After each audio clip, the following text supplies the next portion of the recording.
Initial reports led investigators to believe the engine lost power before the crash. Investigators say it happened shortly after the pilot made a routine radio call 2 miles out from the airport. If the engine was not producing power, that means things went bad very quickly. A York County man has died after a small plane crash in Rock Hill. Now federal investigators want to know what happened and why that plane went down. Fox 46's South Carolina Bureau Chief Shakira Speaks has been following the story since last night. Tonight, she has an update on what we know so far. Representatives from the FAA and NTSB were on scene earlier investigating the cause of a small plane crash that happened right behind me in Rock Hill Friday night. We now know the identity of the pilot as 49-year-old Robert Prestonenzi, and he was from Fort Mill. Rock Hill police say this is where a small plane crash happened Friday evening. The pilot has been identified as 49-year-old Robert Prestonenzi. He was pronounced dead on scene. Police say the crash occurred in this wooded area behind the American Legion Post 34 on Heckle Boulevard. The FAA and NTSB are investigating the cause of the crash. Fly Carolina posted this statement on their Facebook page saying, in part, Robert was an instructor and valued team member at the Rock Hill location. Since earning his certified flight instructor certificate in early 2020, he had been teaching at Rock Hill. He was well liked and respected by students and staff alike. He will be missed. They've changed their profile picture to a ribbon and dove in honor of Prestonenzi. Another Facebook post I saw said that Prestonenzi was a part of the Rock Hill Striders and he will be sorely missed. I reached out to the FAA and NTSB for more information, but they did not immediately return my request for comment. For now, reporting in Rock Hill, Shakira Speaks, Fox 46. We are learning new details about a plane that landed upside down in the Catawba River. This happened last month at the York-Lancaster County line. The National Transportation Safety Board just released their preliminary report. Chief Transportation Correspondent and veteran pilot Make Beeler joins us now. And Make, you took a deep dive into what this investigation was all about. So kind of walk us through what you saw in this report. Okay, so it's a long report. I don't want to get caught in the weeds with technical stuff, so I'm going to give you the gist of it. So just a reminder, this was May 5th. The airplane landed in the river. It was a vintage high-wing, two-seater airplane. So I'm going to read you the report. Basically, the private pilot and the pilot-rated passenger was actually an airline pilot. Thankfully, we're not injured, but the aircraft did have substantial damage, and that's why it was considered an accident. They departed Charlotte Monroe Airport early in the morning. The pilot was headed to a destination not identified in the report. We believe it was Lancaster County. Decided, oh, the airport's too busy. I'm not going to go there. I'm going to follow the Catawba River, quote, unquote. He descended, and once he got down to his desired altitude, he went to add power, and he says the engine had no thrust. But it did continue to run at 1,000 RPM. Now, whether the engine actually quit or not, or he had partial power on the landing, I don't know yet. I've contacted the NTSB, no word yet. So he needed to land. So he says in the report he was looking for fields, golf courses, but he didn't think he could make it. The river was closer. He landed in the river. So landed in shallow water. It seemed to be a beautiful landing, actually. And they were able to get out of the plane. The airplane was tipped over on its nose because it got caught on the sandy bottom. So nice landing. They were able to get out of the airplane safely. And the airplane did appear to be damaged and was. So what happened was the wing attachment points and their associated attachment bolts were damaged. The pilot was a private pilot, airline pilot in the right seat. Pilot had 124 total hours of time, 14 hours in the accident airplane. So what the FAA and the NTSB did was they tested the engine afterwards. They had to change the propeller because it was damaged, change the battery, dry it out, and they ran the engine, and everything ran properly and successfully. But according to the FAA's carburetor icing probability chart, the atmospheric conditions reported by the pilot were conducive to icing. And the pilot admitted that he did not have carburetor heat on. This is something that would prevent the icing until after power was lost. All right, so the weather at the time was clear. There were light winds. The final report will come out and tell us, was that the cause? Yeah. Right. We can't say that right now. Thrust, right. Yeah. This is just what they're telling us. Well, I think what made this so interesting is when you saw when we saw the crash happen, or when the plane actually landed in the Right water on the and then river, flipped yeah. over, and then all of a sudden they started taking parts of the plane, apart so they could be able to get it out of the water. But when you look at that and you have the sheer adrenaline of having to land your plane knowing something is wrong, is it better to land in deep water or shallow water? Well, I'd say shallow water, because deep water, there is the possibility that the airplane's going to sink if you don't get out in time. I mean, you could drown. Yeah. So there are worse things that can happen. The shallow water was good. Of course, the airplane flipped over, but they were fine. They got out. They were able to walk to shore. Right. May always value your perspective on all this stuff, because when thank we you. read these reports, it's easier for you because you're in the business. You understand it all. Yeah. So. It makes sense. I love this stuff. I'm Yeah. an av geek. I'm just glad they're okay. Yeah. That's the That main is thing. true. It is true. Yeah. All right, thanks for your coverage. Right now at 5:30, the National Transportation Safety Board is now in Charlotte to begin looking into what caused part of the landing gear to fail on an emergency landing at Charlotte Douglas International yesterday. All 101 people, though, on board that plane got out safely. Queen City News anchor Robin Kennedy is continuing to follow this story, telling us where the plane is tonight. The investigation into why part of the plane's landing gear failed is really just getting started. Right now, the plane is on the outside of the tarmac, still here at the airport. The NTSB tells us investigators are arriving in Charlotte now to begin trying to figure out why the nose gear of the Boeing 717 failed, and the pilots of Delta Flight 1092 were forced to make an emergency landing Wednesday without part of the landing gear. All 101 people on board got out safely. On Thursday, we spotted a group of workers around the wing and tents set up for a workspace. The plane's nose is propped up by a hydraulic jack on the tarmac. The NTSB says investigators will document the scene, look at the plane's maintenance records, check out radar data and air traffic control communications from Wednesday, and interview witnesses to figure out why the nose gear failed. We asked Delta where the plane will go once investigators are finished, but they didn't answer us. A preliminary report on the cause should be released in the next couple of weeks, but it could take 1 to 2 years for the full investigation to be complete. Reporting at Charlotte Douglas International Airport, Robin Kennedy, Queen City News.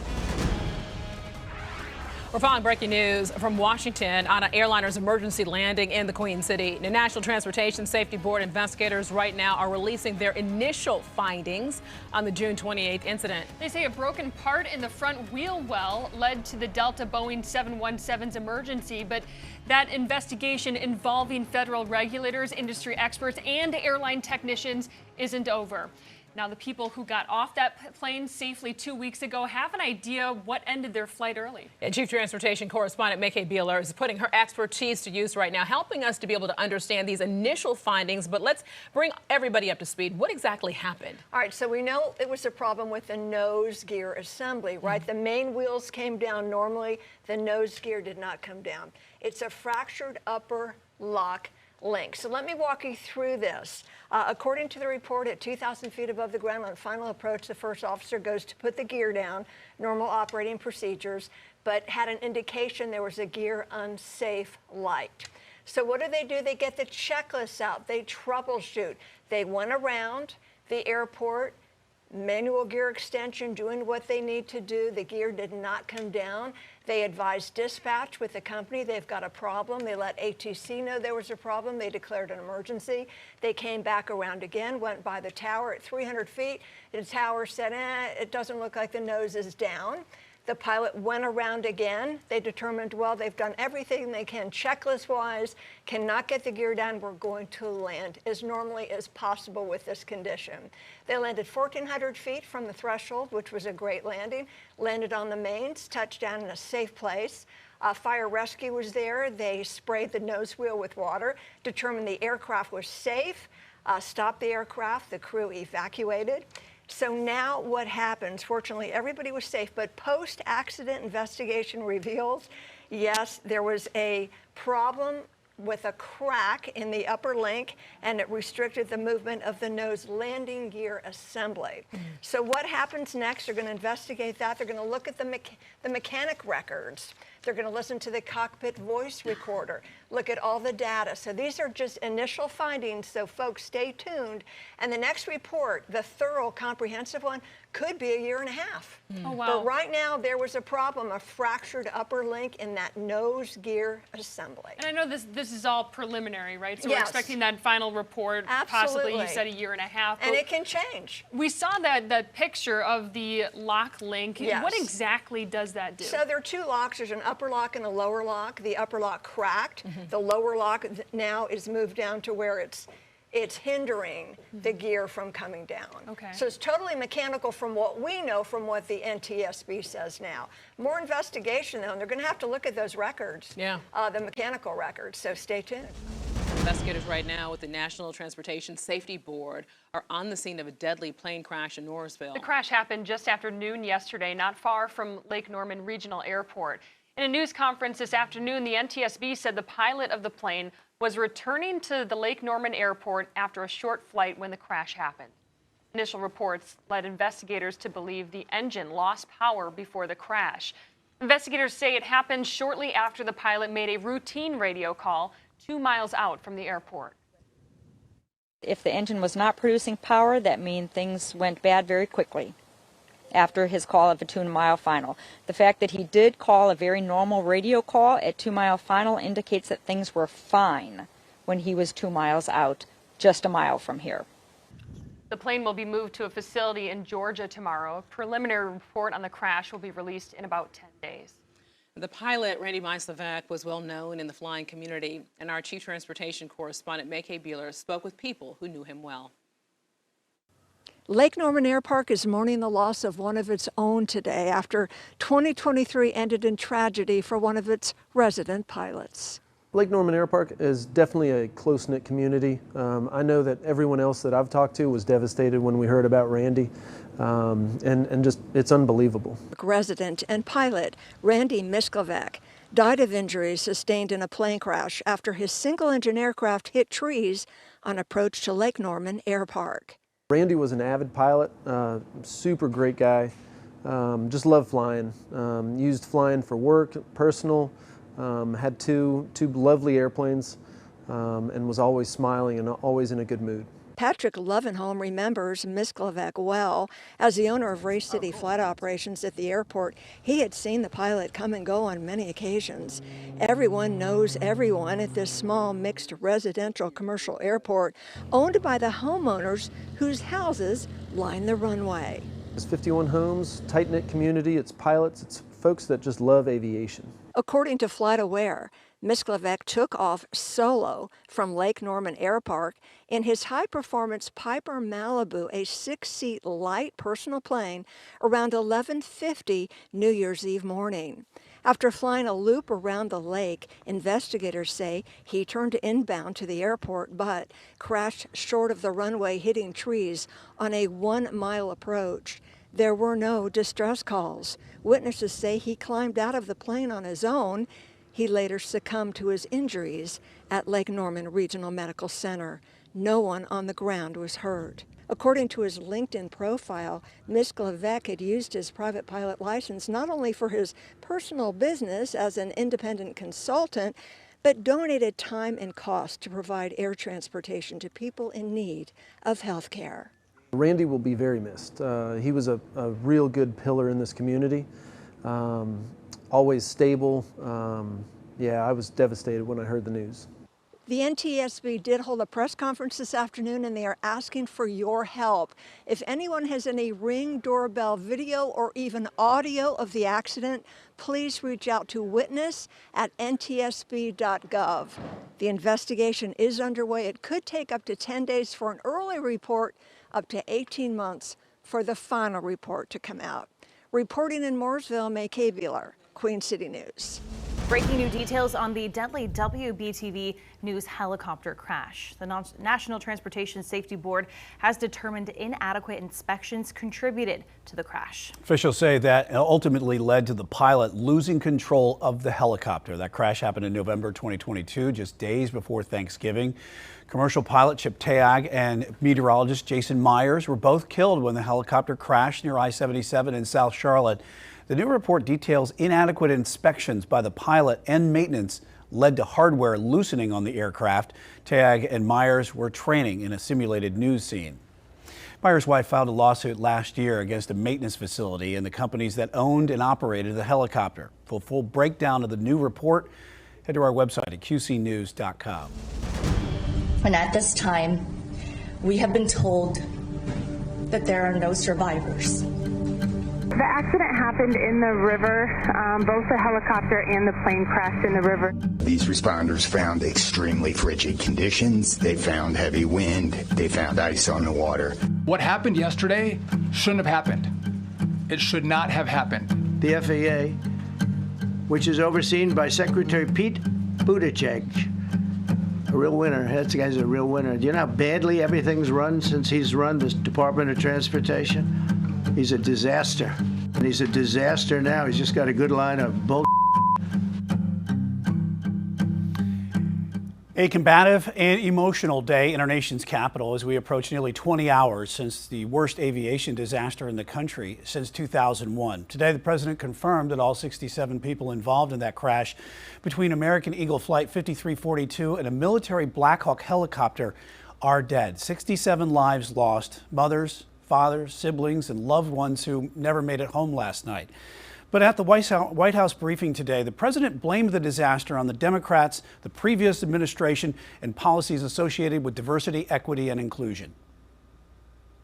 Right now that diversity had something to do with this crash. Because I have common sense, okay? And unfortunately, a lot of people don't. We want brilliant people doing this. This is a major chess game at the highest level. Now here is a live look at the crews right now that are working to recover the bodies and the black boxes inside the crash from American Airlines flight and the helicopter last night. We know it's split into 3 pieces as it crashed into the Potomac River just before 9 o'clock. Now, as for the president's involvement, here's what he has done since taking office 10 days ago. President Trump has fired the head of the TSA, fired the entire Aviation Security Advisory Committee, froze hiring for air traffic controllers, and fired 100 of the top FAA security officers. Now, as for the latest today, according to the New York Times, an internal FAA memo says staffing at Reagan National Airport was not normal last night. The memo reportedly suggests the controller on duty during the crash was doing a job usually handled by 2 people. The NTSB says it's working to recover those black boxes from the plane and helicopter involved in last night's crash. And as families mourn their loved ones, the investigation is now underway into what went wrong to cause this mid-air collision. And the U.S. has not seen a deadly commercial airline crash since 2009. Queen City News reporter Andy Weber joins us now live tonight from Charlotte Douglas. Andy, you spoke with experts today that are saying that there are reasons what happened last night. It is so rare. Brian, that's because of training, protocol, and technology. Reagan National is in a very busy part of the country, a very busy airport, and a very congested part of D.C. itself, but hasn't seen a serious air crash like this in more than 40 years. I spoke with a retired air traffic controller, George Klein. He says air traffic controllers at Reagan come experienced and sharp, having to operate the single busiest runway in the country in a city where helicopters are constantly navigating in and out. From the recordings he's seen, Klein says it seemed like the tower did everything they could and they were supposed to. Controllers told both the Army Black Hawk helicopter and the American Eagle jet they were close to each other, and for the Black Hawk to maintain its distance, which the Army pilots acknowledged. It's possible they were looking, though, at the wrong airliner.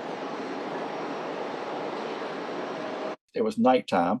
There's lights. You can see the lights on the CRJ. But, the way it looked like he impacted him from behind just by looking, on the video, and he may have never saw him. And Andy, we know the NTSB handles investigations into incidents like these. They had a briefing a short time ago, but no quick answers are expected. Brian, that's right. Klein, who you just heard from, says with the seriousness and the lots of coverage surrounding this accident. It's possible they could release initial findings if they recover those black box recordings, but the complete investigation could take up to a year and a half. Klein also stressed that this airport is congested and can be complicated to land at. So coming up at 5, we'll have more on what pilots encounter when landing at Reagan National. Reporting live at CLT, I'm Andy Weber, Queen City News. All right, Andy, thank you. Chief Transportation Correspondent and pilot herself, May-Kay Beeler, joining us now. And May-Kay, we were talking about those black boxes. They've not been recovered. Air traffic control, we have video from last night. But the NTSB investigators, they're going to be looking at several different things over the next few days. Right, most importantly, facts. So we want to speculate. So many of us want to point fingers. Who ran into who? We have to wait and hear facts. So the NTSB says they're looking into the human, the machine, and the environment. All those factors. So the human, the pilots in the helicopter, the pilots in the CRJ, were they fatigued? Were they following standard operating procedures? How long had they been flying that day? Were they following sterile cockpits? So sterile cockpit is a regulation that for takeoffs and landings anytime below 10,000 feet, all conversation on the flight deck in the cockpit should be related to the flight. We're not talking about where you're going to have breakfast at Cracker Barrel or the date that you had the night before. It all should be related to the flight. Otherwise, they could be distracted, and accidents have happened because of that. Not saying this is what happened here, but they will listen to the voice recorder. They'll look at the data recorder, too. Maybe something was wrong with the aircraft. Was there a mechanical issue? Was there a human issue? And the environment, it was clear that night, but night is a totally different thing. The stars, the lights on the ground, different aircraft, they can all blend in. So we'll see what the NTSB finds out. Certainly going to interview the people, the air traffic control, absolutely, about what that happened. That'd be the part of the personal interviews as well. And this water investigation does pose some some challenges as well. Absolutely. So they say it's in waist deep water, which kind of helps, but they haven't gotten the black boxes or the data recorders yet. But they know that they're there, and it's perishable information. They will be getting that shortly. And of course, we were saying 30 days for a preliminary investigation. Right. We'll put that puzzle together about exactly what and happened. the final investigation, at least a year. Can't speculate. I know everyone wants to. And the information out there, folks, the HEC tapes, what you're hearing are not totally complete. There's more to it. The NTSB will let us know, so stay tuned. And May-Kay, we'll have much more of you coming up at 4:30. Yeah. Thanks. Well, another aspect to the crash involving that military helicopter. At last check, only one of the 3 crewmen on that chopper has been recovered. And while that's happening, the battalion that crew was part of has been grounded. Queen City News anchor Derek Dellinger joins us live near the Air National Guard station at Charlotte Douglas. And a large part of what Air National Guard does here, Derek, in addition to their mission, is the training. Yes, training is a big part of it, and there's a question that is among the public about what exactly was going on with that Black Hawk helicopter last night. Now, we made a point of talking with a retired Marine colonel a little bit earlier this morning who said these trainings happen for a variety of reasons and happen at a variety of times. And in fact, what was happening last night with that helicopter, they were doing some yearly proficiency training that they have to do. Now, defense officials noted this was a fairly experienced crew. They were based out of Virginia, and we had a chance to speak with a retired Marine Colonel Mark Cansey, and earlier today on Queen City News Now, he noted that the training can involve anything from national security or homeland security missions to even VIP escorting, and all of that essentially needs to be practiced and all of it needs to be trained for. Now, Cansey also noted an important thing, and something that Andy Weber mentioned a little bit earlier, that airspace around D.C., if you have never been there, it is very crowded, and there is a reason why exercises, and for that matter flights, are actually really largely done along the Potomac. All of those flights are channeled over the river, and they do that to keep the noise down in the suburbs and also to keep aircraft away from sensitive downtown locations. But this does not explain exactly what happened. It does, however, add some context. But we are also trying to get a sense of essentially where the responsibility does lie here. And defense officials also want that as well. In fact, they're saying they want to determine quickly whether that helicopter was where it should have been at the time. Now we're live in West Charlotte. Derek Dellinger, Queen City News. A lot of questions still. Derek, thanks. Queen City News spoke with a family member who confirms that the flight crew of the plane that crashed in Washington, D.C. was based here in Charlotte. Debbie Epstein was married to flight attendant Ian Epstein for 23 years, and they have 2 adult children. Queen City News anchor Robin Kennedy spoke with Debbie today just before she left Cabarrus County for D.C. And Robin, just an unimaginable tragedy here. What did she share with you? Oh, it's just so heartbreaking, Brian. Debbie Epstein says Ian just loved putting people at ease on the plane, and everyone loved him. Debbie says Ian switched careers later in life just 5 years ago to become a flight attendant so that he could travel and see the world. She says he was outgoing and was known as a comedian on flights, putting passengers at ease. Debbie was very emotional as she told me Ian died doing what he loved. It's unfathomable. Like, you don't expect to ever get that phone call. And what's the chance out of 2 flight attendants in the entire world that he's on that flight? Just so heartbreaking, Brian. And Debbie says their youngest child is set to get married in just 8 weeks. And one of the last conversations that she had with Ian and their daughter and her was about their wedding. Oh my gosh, and you just can't, some of the stories that are unfolding right now after what happened, and incredible that she took time to talk to you today as she's heading up to D.C. after what happened. And all right, Robin, thanks. I know you have much more coming up at 5 and 6 as well. And the National Transportation Safety Board is right now giving an update about their investigation into the deadly midair collision between an Army helicopter and a commercial jet. And let's go ahead and listen in. I'd like to start by just thanking the first responders. When this first happened, a unified command was set up, and we had a lot of important people that came and worked with us. In Virginia, the Fairfax County Fire and Rescue, Fairfax County Fire and Rescue Department, Arlington County Fire and Rescue, Arlington County Emergency Management, Arlington Police, Alexandria City Fire, Alexandria Police, Virginia State Police, the NCR Incident Management Team, the Virginia Department of Emergency Management, the Virginia Department of Transportation, the Virginia Senator Warner's office, MWA's Fire and Rescue Team, MWA Police. A special shout out to every one of them. MWA has been amazing in helping and working with us, and we're truly appreciative. Along with DC Fire and Rescue, just extraordinary in taking the lead. Prince William Fire and Rescue.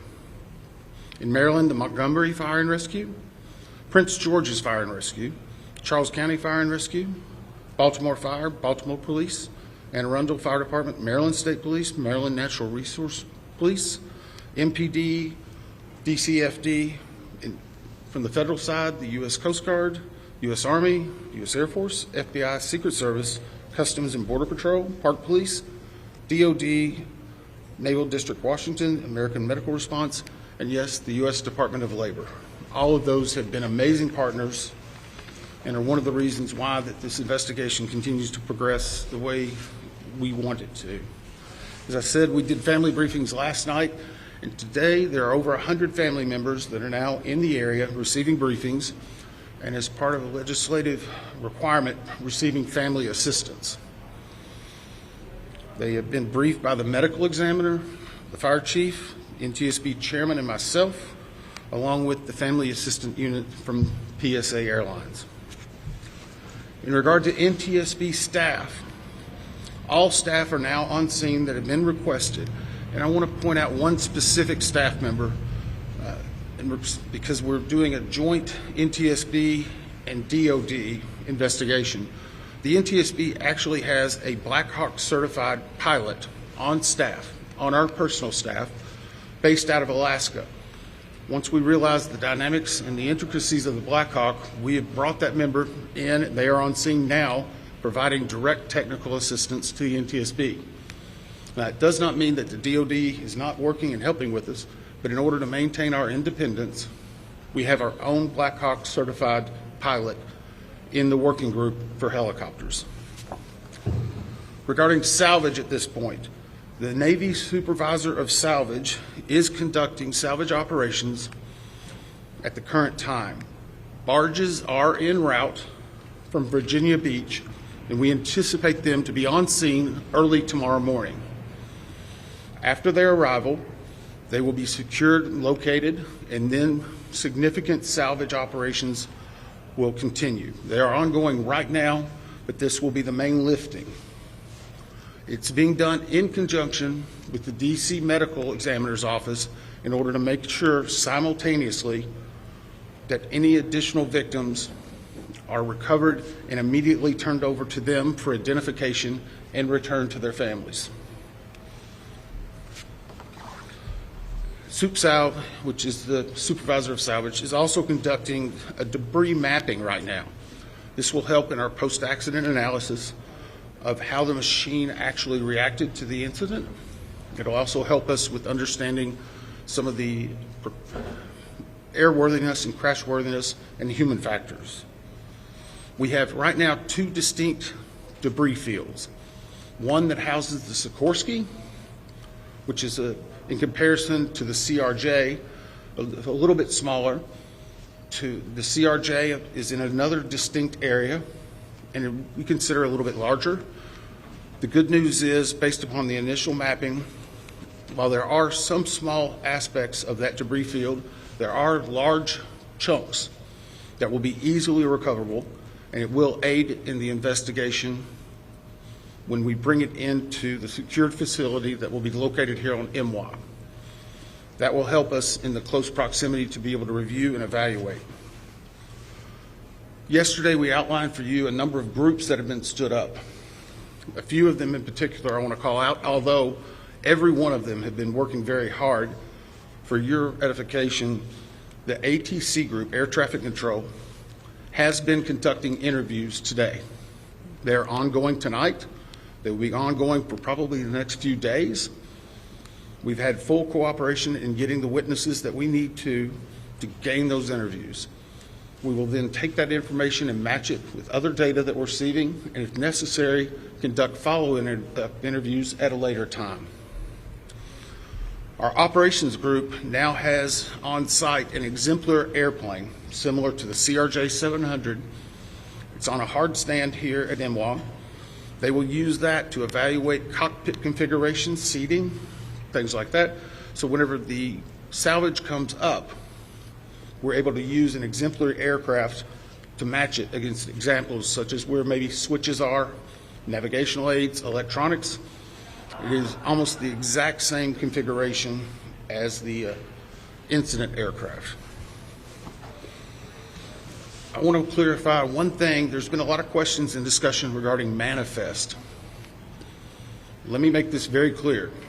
The NTSB will not and has not released a manifest. We have not in our history, not in our past. We will not be in this accident. In fact, there's specific congressional language that whenever it is in our possession, it is not available through the Freedom of Information Act. It will not be included in our report. We will not be putting any names of any of the victims.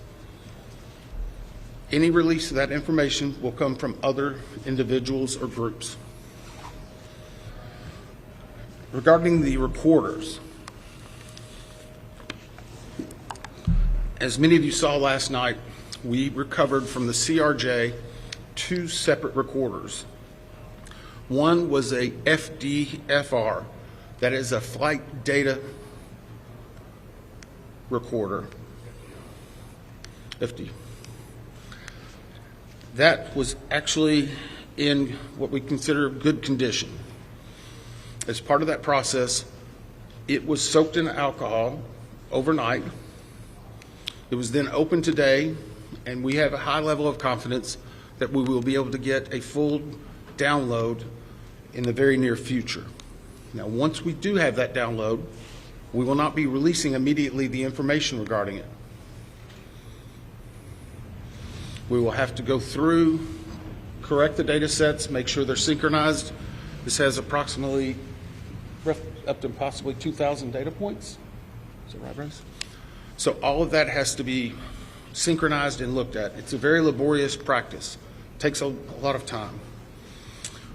Regarding the CRJ's cockpit voice recorder, once it was recovered and opened, we found that it had water intrusion. That is not uncommon. It is not an unusual event for us to receive a recorder with water intrusion. We deal with that all the time. Our recorders division is one of the best in the country, in the world actually. We have recorders sent everywhere, so there's a step. The CVR was soaked overnight in ionized water, at which point the team put the CVR into a vacuum oven in order to extract moisture. They are still checking electrical connections to determine if they're ready to try a download. It is one step of many steps that we will take in order to get that data, but we have a very high level of confidence that we will have it. We just have to work through a number of steps. Lastly, on recorders, the Sikorsky, where the CRJ has two separate recorders, the Sikorsky has a combined cockpit voice recorder and digital flight data receipt recorder. It's in one box. I can report to you now, we have recovered the Sikorsky black box. It is safely at the NTSB headquarters. It will begin an evaluation, just as the other two recorders did last night, to determine when and how to take action. I can tell you from a visual inspection, we saw no exterior damage that would indicate that it was compromised at this time. So we have a high level of confidence that we will be able to have a full extraction from that as well. Those are some of the significant updates we have right now. Obviously, we'll be doing some more in the essence of time and making sure our team gets back. I think we're going to be able to take maybe 4 or 5 questions. I'll call on you and I'll repeat it. So we'll try to play that game a little bit, please. Right here. Thank you very much. Your name and outlet, please. Jonathan Kersley, Channel 9 Australia. Captain Sully Sullivan was one of the heroes of the incident on the Hudson, said that he said we absolutely should be reviewing airspace, not just here but in other places, and that there's a complex mix of traffic. Is he right? Is there time for a permanent shift in DC and across the country to keep airspace safe and separate between military and civilian aircraft? So the question for those watching, is it this time now for us to possibly deconflict or change some of the airspace where military aircraft operate with commercial aircraft? I can't give you a definitive answer on that. What I can say is in this incident, it should not have happened. We have in aviation what's called a Swiss cheese approach, wherein if something fails, a backup should catch it. Multiple layers of redundancy. It's been a very long time since we've had a major aviation incident in the United States, and that's the reason why it's one of the safest forms of transportation in the country. But the only way they do that is by investigating what happens now and then making recommendations in the future. Again, the NTSB has done 100,000 aviation investigations. We've issued 15,000 recommendations. Over 84% have been accepted. Once this investigative report comes out, we will be advocating probably for years for changes that need to be made, but we'll not speculate on what needs to be done until we have the facts. Hey, I'll call on people. Sorry. Dave Jefferson from Reuters. Can you talk about how long you think it will take to recover the debris, how long you plan to be at site, and have you got any early data yet off the ATC tapes? I think that was 3 or 4 together. How long the debris will take, how long we'll be on site, and have we gotten any information off of the air traffic control tapes. The debris, we are hopeful once the mapping is done that it will be done in what I will call quick order. I can make no guarantees of that because first and foremost we need to make every effort and to make sure we're recovering every one of the people that perished in this accident. We'll have some cranes that'll be coming up, and once that happens you'll see a lot more activity and we'll be moving that in, but I don't want to give you a definitive time. I would say it will start in earnest probably on Sunday and it will go through next week, and some of that's contingent upon weather and other things. Regarding the ATC tapes, we've received a lot of different information on ATC, and so I'm just going to preempt it. Off-the-shelf software programs are not always as accurate as the data we specifically get from ADSB, from the black boxes. All of that are factors that come into our investigation. So we will not speculate about ATC tapes that you may have heard and seen online or snippets. We are getting the full cooperation that we need to be able to make an accurate assessment and to make sure what we are saying is factual and that it will help and aid in the entire investigation. You? And that was the NTSB giving an update on the crash in Washington, D.C. The official with strong words there saying the crash between a helicopter and a plane should not have happened. Over 100 family members, he said, are getting briefing and assistance right now. Barges for salvage operations will be on site tomorrow to continue those operations. The NTSB has not, he says, and will not release a manifest. The names of the victims will come from other groups. He says they have recovered a flight data recorder. It's in good condition. They soaked it in alcohol overnight and opened it today, and they have a high level of confidence that they're going to be able to get a full download from that. They also recovered a cockpit voice recorder. It did have water intrusion. He said that's not uncommon, and they're still checking on the electrical connections to see if they can try and get a download from that. And they have recovered a black box. No damage to that at this time, and they feel like they'll get a good extraction from that. And they said that air traffic control conducted interviews today with witnesses. We will update you on air and online just as soon as we learn more. Investigation into the cause of the January fatal mid-air collision between an American Airlines passenger jet and an Army helicopter near Washington's Reagan Airport has prompted officials to make some urgent recommendations. National Transportation Safety Board Chairman Jennifer Homendy is recommending a ban on some helicopter flights in that area, saying the setup that had been in place for years, quote, poses an intolerable risk. Chief Transportation Correspondent and pilot May K. Beeler weighs in this morning. May K., good morning. Good morning. Weeks ago, you predicted that this would probably happen. Because it had to happen. Yeah. It was inexcusable. Yeah, I predicted an eventual permanent closure of Route 4. So that's the helicopter route along the Potomac River that crisscrosses the approach path of runway 33, where the regional jet was descending clear to land on a normal approach. So in early reports, it appears the helicopter was probably at the wrong altitude, placing it on a direct collision course with the jet. So right after the crash, Transportation Secretary Sean Duffy immediately called for the temporary closure of that route to helicopter traffic when aircraft were utilizing that runway. And now the NTSB is pushing the FAA for a permanent closure and charging the agency with the task of finding an alternate route for the choppers. Data reveals the existing separation between planes and helicopters at Washington Airport is insufficient and poses an intolerable risk to aviation safety. It also revealed the hazards have been there a long time, and Duffy says the FAA didn't bother to evaluate. This was an accident waiting to happen. How so? Kind of explain that. Oh, this is scary.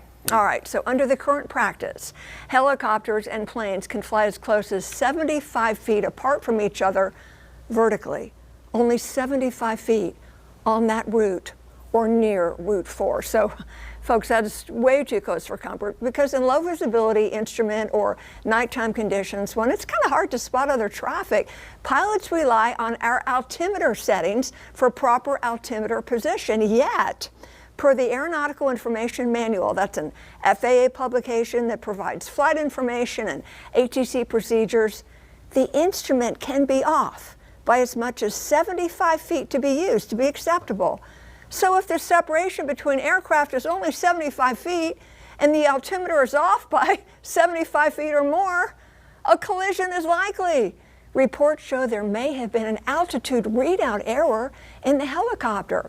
And in their investigation, the NTSB uncovered more than 15,000 reports of helicopters flying dangerously close to airplanes around Reagan National. That was between October 2021 and December 2024, plus 85 near misses. Okay. That will turn your stomach. So May K., you talk about the near misses there, that we know that also members of Congress have said, you know what, there are a lot of flights going into Reagan National. Yeah. Maybe we need to review this.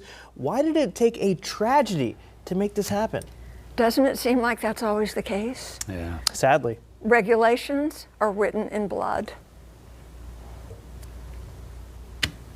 How long does it take if this is suggested to the FAA and the FAA goes, okay, we agree, we're gonna make the announcement? How long does that take? A long time? Well, does it happen immediately? Hopefully not an act of Congress right now. Yeah. Hopefully right away.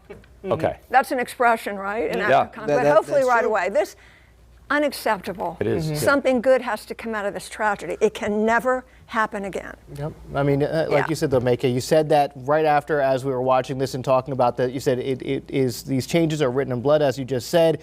And unfortunately, it took this tragedy. Hopefully now, though, it'll be much safer to fly into Reagan National. From your mouth to God's ear. Yeah, you're right. Yeah. Chief Transportation Correspondent Pilot Maika Beeler. Maika, we appreciate your insight. And as we said, she said this was going to happen months ago, right after the accident. We appreciate it. Well, it was described as a crash that sent a fireball into the sky with debris flying down the block back on January 31st. All 6 people aboard a medevac Learjet were killed, as well as a man on the ground after the plane crashed shortly after takeoff from a Philadelphia airport. The jet was headed to Springfield, Missouri for a fuel stop before heading to its final destination of Tijuana, Mexico. And the plane never made it, having crashed within a minute after takeoff in Pennsylvania.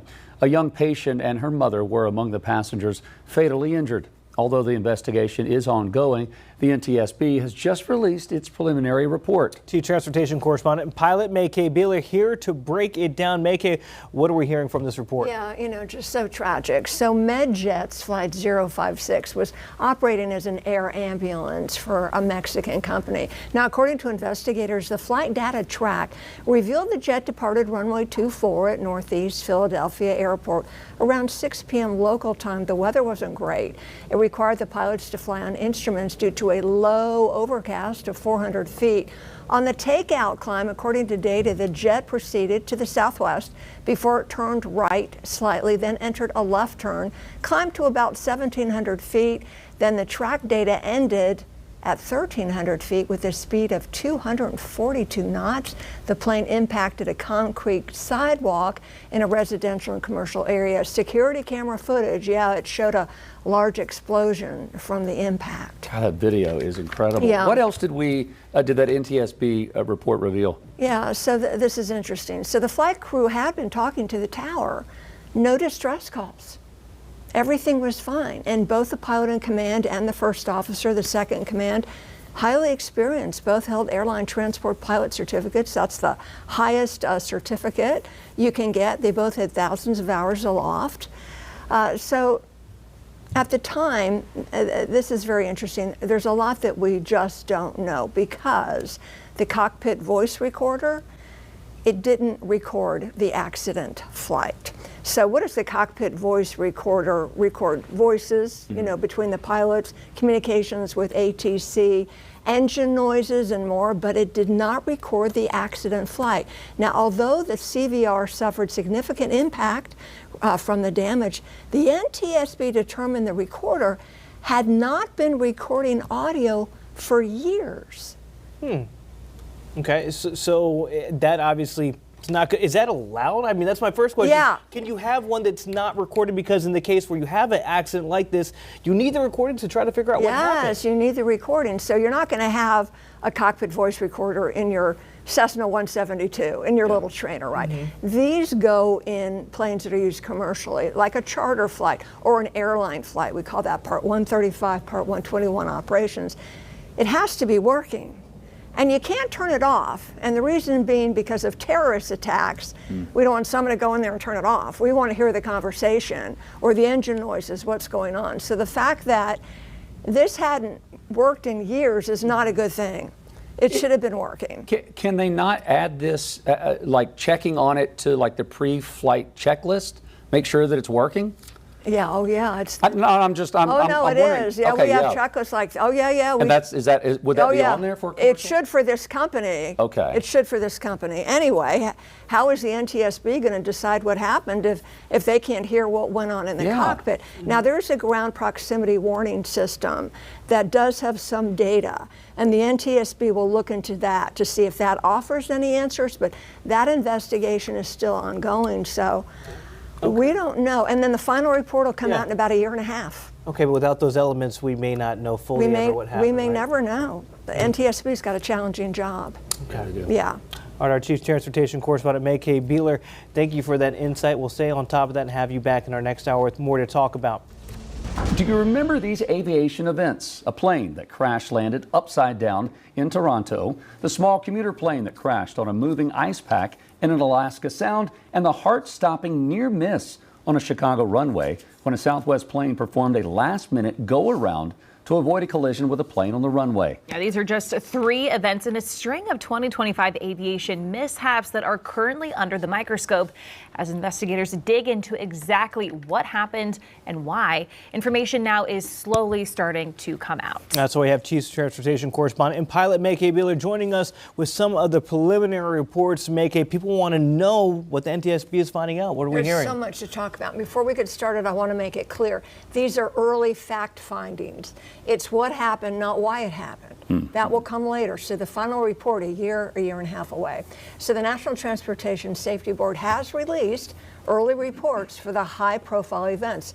And again, the comprehensive report will come out at the end of the year. Okay, so let's start with the Toronto crash. Okay, what did investigators find there in terms of the facts? Okay, so let's just recap it. Let's remind everybody it was just mind-blowing to watch. So this was the deadly commuter crash in Alaska. Let me just make sure I've got my notes right here because we have so much to talk about. Okay, yeah, so this is the Delta Connection Toronto crash. So they were trying to land. Remember, there was snow on the runway. There were high winds. The plane belly flopped and landed upside down. So what the NTSB decided was they found out a safety warning system had gone out in the jet about 2.6 seconds before touchdown. The airplane landed with a high speed and a high descent rate. They did have a warning 2.6 seconds before that crash. That's not enough time to react, right? All right, part of the main landing gear fractured, the gear folded up in a retracted position, the wing root fractured, the wing came off the airplane. Also, it released the jet fuel, which caused the fire. So more than likely, this was pilot error, but we don't know what was going on in the cockpit. So they got to find out what was the conversation. Why did this happen? Normally, it's a very stabilized approach. That's not what we call a stabilized approach. At the last minute, coming in too steep and too fast, basically drove it on the ground. So that was that accident. What about so that was Toronto. What about the daily accident in Alaska? Okay. So this was a small plane. It was a Cessna Caravan, a small commuter plane. And basically what happened there, and I suspected this because the weather was bad, it was freezing cold. The pilot was getting ready to land at an airstrip, but they had to de-ice the runway. So the pilot was told, can you just hang around for 10 minutes so we can clear the runway? Well, the NTSB determined that the plane was overweight before it ever took off. Then when it was waiting for the runway to be cleared, it picked up ice. These are known icing conditions. The airplane iced up. You have ice on an airplane, it's too heavy. If you don't turn de-ice or any ice on and you get ice on the aircraft, it can't fly. And it crashed. And that's terrifying, especially considering they were about to land. Yes. And then just couldn't. But a very near miss with that Southwest jet in Chicago. And there was the go around. We learned that term. What are we learning about that? So that last minute go around. So the pilots of the jet that crossed in front of the runway, they weren't supposed to be there. The NTSB interviewed the crew, and the crew basically said, we were confused. We were confused with the taxi directions. So they weren't sure where they were, and they thought what they were on was a taxiway because the runway was very narrow. So they weren't sure where they were supposed to be. And the sun was at a low angle. It was blinding their view of the Southwest jet coming into land. Wow. The tower noticed this and tried to call them on the radio and say, hold short. But somebody else keyed the mic, and another pilot talked at that time, and the transmission was blocked. Wow. So the pilots admitted they were confused. Does that direction come from the ATC? Well, the ATC gives you a clearance. You write it down, and you read it back. And the nice thing about having 2 pilots is we always confirm it with each other. Okay, we're at Alpha 2, we're going to cross this taxiway, hold short here, and we're cleared to cross. We talk about it. but both pilots, for whatever reason, were confused. So remedial training is going to come in there. Right, because you always said if you're confused, you're supposed to ask stop. ATC, are you sure about this, and get confirmation. Always. I teach this all the time, not to scold those pilots, but it's confusing in Chicago Midway Airport. It's a maze. All these runways and taxiways and signs, and the sun's in your eyes. And what did you say? Did you understand what he said? Always repeat back. You have to. Everything's on tape. You read back the clearance. But if you don't understand it, what good is that? You should get back on and say, okay, can you clarify for us? Well, it's the same driving a car. If you're confused, you don't know where to go, turn right, turn left, you're holding up traffic, pull over, stop. Like, don't keep going forward until you figure it out. And they will give you what we call progressive. If I ask for it, I'm familiar with the airport. Okay, turn right next taxiway. Now you're going to turn left here. They can tell you that. Anyway, thank God nobody was hurt in that situation. So more and more information is going to be released. A lot to talk about, I know. All right. May-Kay, thank you so much for all of that information there. Federal investigators are releasing their final report on a Delta Airlines flight, that emergency landing back at Charlotte Douglas International Airport. Delta Flight 1092 was on approach from Atlanta on June 28th, 2023. The pilots got an indicator light showing something was wrong with the nose landing gear. So that crew made an emergency landing with that gear up. 104 people were on board the plane at the time. Nobody got hurt. Today, the National Transportation Safety Board members blamed the problem on a wheel lock that had fractures from wear and tear. They also say the contractor that overhauled the plane's gear in 2009 did not follow proper guidance, contributing to the crash. Now, it was nearly disastrous, but for the heroics of the crew. That's what investigators for the National Transportation Safety Board say about last year's Alaska Airlines door that blew out at 16,000 feet. The agency determined missing bolts and multiple system failures caused a plane panel where an emergency exit would be to blow off, leaving a gaping hole right in the side of the plane. Inspectors say that the door plug would not have come loose if just one of the lower bolts had been installed. Chief Transportation Correspondent and pilot May-Kay Beeler is here with more on this. May-Kay, what are we finding out? All right, so an NTSB final report blames Boeing, its supplier Spirit Aerosystems, and the FAA for the Alaska Airlines Flight 1282 near disaster. Now, the report was released this week during a public meeting. It determines the lack of proper procedures caused a Boeing worker to remove a panel and not replace the bolts during the accident airplane's production process. Now, the panel had been removed to fix nearby flaws in the fuselage. The NTSB did not determine the worker's identity or what happened to the 4 bolts that were never reinstalled. NTSB Chair Jennifer Homendy says it was a miracle. No one died on Flight 1282. It was a tragedy averted. No one was sitting in the seat directly next to the door that blew out, although passengers in close proximity had clothing ripped off and belongings sucked out of the plane. There were no serious injuries, although the horrifying event traumatized passengers. Can't even imagine. I know. All right, so May-Kay, what are the recommendations from the findings from this final report? Yeah, so there are 19 of them. The NTSB has named 19 new safety recommendations, 9 for Boeing. They call for better training and quality control. Now, one includes Boeing redesigning that door plug so that if there was an issue, it would be obvious. The remaining 10 recommendations are for the FAA, including improving manufacturing oversight. Homendy praised the crew of Flight 1282, calling their actions heroic, although she said the crew shouldn't have had to be heroes. This accident should never have happened. Okay, so that's the feedback there from the NTSB. What feedback have we heard from the industry?